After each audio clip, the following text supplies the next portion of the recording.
ગુજરાતની તમામ માતાઓને એક પ્રેમાળ પત્ર. અંત સુધી સાંભળજો મિત્રો, આ વાત તમારી આંખો ભીની કરી દેશે. પ્રિય મમ્મી, મોબાઈલમાં લાગણીઓ વ્યક્ત થતી નથી, માટે પત્ર લખી રહ્યો છું. આજે તને પત્ર લખવાના આમ તો ઘણા બધા કારણ છે, અને આમ જુઓ તો કોઈ કારણ નથી. સમય બદલાયો છે, પણ સમય સાથે માં થોડી બદલે.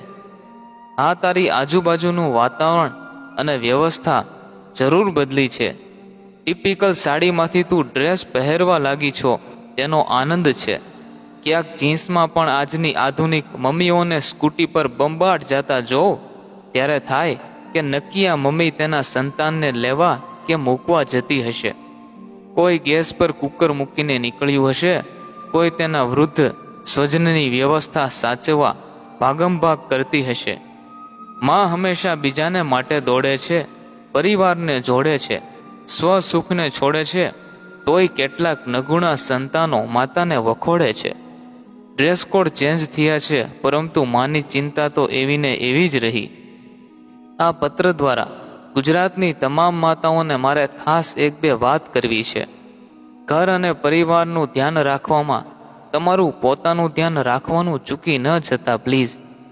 તમે તમારી તંદુરસ્તી માટે સભાન નહીં રહો તો એ જ ગૃહના કોઈ ખૂણામાં કણસવું પડશે. તમારા સંતાનોની બધી લક્ષ્મી તમને સાજા કરવામાં વપરાશે. મહેરબાની કરીને જેટલા વર્ષ તમને થયા હોય એટલી મિનિટ તમે તમારા સ્વાસ્થ્ય માટે કાઢજો.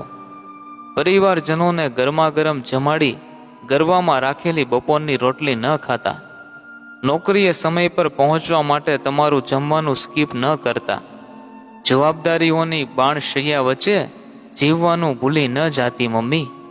તારી હાથે બનાવેલી દાળ લાજવાબ જ હોય છે, પણ ઘરના પાત્રો ઘણી બધી વાર જમતી વખતે વાતું કરવામાં દાળના વખાણ જ ભૂલી જાય છે. પણ અમે એ દાળનો સ્વાદ બિરદાવવાનું પણ ભૂલ્યા છીએ. ક્ષમા. સ્વાદિષ્ટ દાળ તારા માટે વધતી નહોતી અને તું અમને જાણ પણ થવા દેતી નહોતી. ઝાઝા ભાગે તું સૌને જમાડીને છેલ્લે જમતી. તને આગ્રહ કરીને જમાડે એવું ઘરમાં કોઈ નહોતું. કદાચ તારી કુંડળીમાં આ ગ્રહ નહીં હોય. તે સહેલા રસોડાના તાપ સામે અમે સહેલો તડકો ક્ષુલ્લક છે. અમારા બાળોતિયાથી બ્લેઝર સુધીની યાત્રાની તું સાક્ષી છો. પરિવારના દરેક સવાલનો તારી પાસે જવાબ હોવા છતાં તે મૌન રહી સહન કર્યું. તેથી જ પરિવાર તૂટતા બચી ગયો. જોકે તેના માટે તારો કોઈએ વિશેષ સન્માન ના કર્યું, અને તું પણ ક્યાં કોઈ શિલ્ડ કે શાલની મોહતાજ. સાચું કહું તો માના ત્યાગ અને મમતાને સન્માની શકે એવું કોઈ શિલ્ડ આ જગતમાં હજુ સુધી બન્યું જ નથી. સૌની રાહ જોઈ તું સ્વયં પ્રતીક્ષા સ્વરૂપ થઈ ગઈ. બસ એ પ્રતીક્ષા અને પ્રત્યેકની ચિંતા કરવાનો તારો પ્રેમાળ સ્વભાવ આગળ જતા તને પાર્કિન્સન પ્લસના ઘાતકી સ્ટેજ પર ન લઈ જાય એ જોજે. સંતાનો માટે કરેલા ઉજાગરા તને માઇગ્રેન ન લાવી દે માટે ચેતજે. તારી લાગણી હોય બીપીની નાગણી થઈને તને ડંશ ન આપે એ માટે સભાન રહેજે. તમામને સારું જીવન આપવામાં તે તારું જીવન ખર્ચી નાખ્યું છે. કામકાજના કરોળિયાના ઝાડમાં ગૂંથાયેલી હે જનેતા, તું થોડું તારા માટે જીવતી જાજે. ગાતી રહેજે અને અરીસાને સામે છાની મુની તૈયાર થઈને ક્યારેક શરમાતી રહેજે. માં પરિવાર ઉપર મુશ્કેલીનું આભ તૂટતું ત્યારે તારામાં સુપર વુમન જેવો પાવર ક્યાંથી આવી જતો? તકલીફો વચ્ચે ફૂલ જેવી કોમળ માતા વિધાતાની સામે જંગ છેડી દે. અહો આશ્ચર્યમ. માં, તારા જીવનના પહેલા 25 વર્ષ તું તારા પપ્પાથી ડરીને જીવી. પછીના 25 વર્ષ મારા પપ્પાથી અને છેલ્લા 25 તારા પૌત્રના પપ્પાથી ડરી રહી છો. ડર તારી અંદર નથી બેઠો, તું ડરની અંદર ઓગળી ગઈ છો. બસ એ ડરના કૂવામાંથી તારી જાતને બહાર કાઢ. માં, તું અદ્ભુત છો.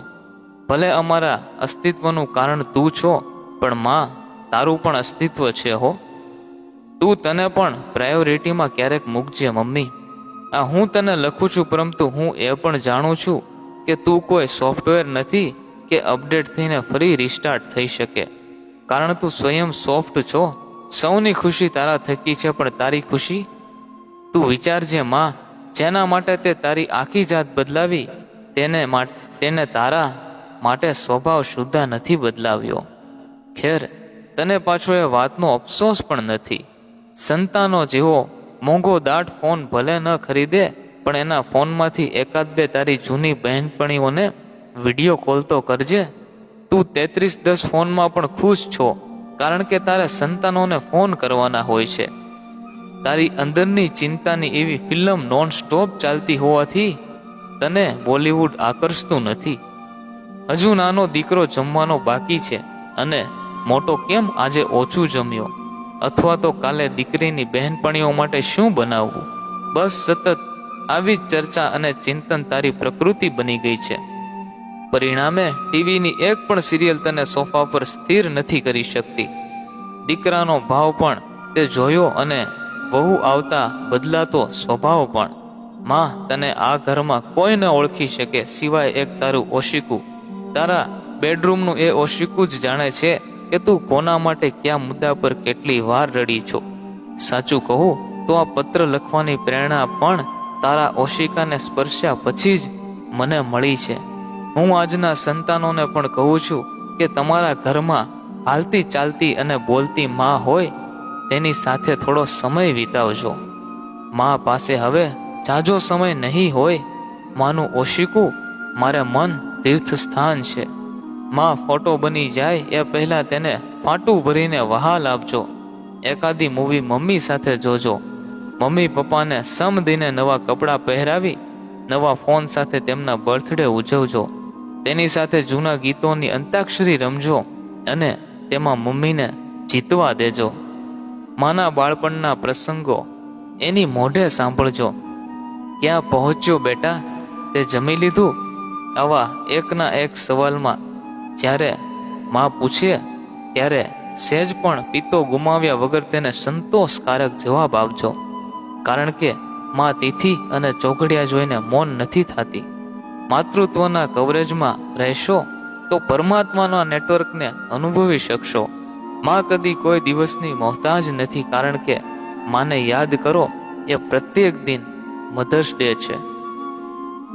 લિખિતન એક મૌન થયેલી માના દીકરા વતી જગતની તમામ માતાઓને. મિત્રો, વાત પસંદ આવી હોય તો ચેનલને જરૂરથી સબસ્ક્રાઇબ કરજો, અને આ વિડીયોને તમારા પરિવાર મિત્રોને જરૂરથી શેર કરજો. અને હા, કમેન્ટ બોક્સમાં એક સરસ મજાની કમેન્ટ કરવાનું ભૂલશો નહીં. ખૂબ ખૂબ ધન્યવાદ.